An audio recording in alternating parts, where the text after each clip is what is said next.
बड़ा गोवा का इलाका काफ़ी पसमानदा इलाका है जेलम का। अनफॉर्चुनेटली काफ़ी निगलेक्ट भी होता है, इधर सहूलियात की भी कमी है और यहाँ के लोगों के लिए बहुत दिक्कत है, बहुत मुश्किलात हैं। मेन शहर में जाके, चाहे वो सुहावा हो, दीना हो या जेलम हो, कि वो सेहत की सहूलियात उनको आसानी से मिल सकें। काफ़ी लंबा सफ़र भी है और ट्रांसपोर्ट के भी इशूज़ हैं और इधर मकामी भी वो फैसिलिटीज़ नहीं हैं जो कि शायद और इलाकों में मौजूद हैं। इसीलिए हमने इसी इलाके पर फोकस किया क्योंकि हमें पता था कि यहाँ पे वाकई में बहुत ज़्यादा ज़रूरतमंद लोग हैं जो इससे मुस्तफ़ीद होंगे, जिनको वाकई में इसकी ज़रूरत है। और इसीलिए अब्दुल रज़ाक वेलफेयर ट्रस्ट और मुस्लिम हैंड्स ने ये पार्टनरशिप में यहाँ पे ये कैंप लगाया। हम आप जानते हैं ज़िला जेलम के मुख्तलिफ इलाकों में कैंप लगाते रहे हैं। आई कैंप इसी पार्टनरशिप में हमने पहले जेलम कार्डियक सेंटर में जेलम में लगाया था। अल्हम्दुलिल्लाह वहाँ पे भी कोई 110 लोगों के मुफ्त सफ़ेद मोतिये के ऑपरेशन हुए थे और 1100 लोग चेकअप हुए थे उनके।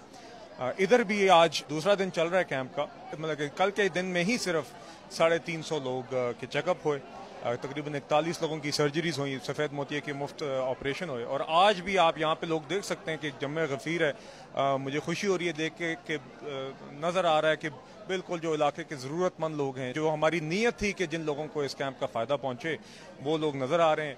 और मैं पूरी टीम जो अब्दुल रज़ाक वेलफेयर ट्रस्ट की और मुस्लिम हैंड्स की और मुकामी लोग जिन्होंने इसमें ताउन किया है, अल कौसर ट्रस्ट है, इन सब का मैं शुक्रिया अदा करूँगा कि इन सब ने मेहनत की है और मिल के ये एक खिदमत खल्क का एक जो अमल है, इसको आज इन्होंने यहाँ पे ये कर रहे हैं, आज भी कर रहे हैं और कल भी किया था।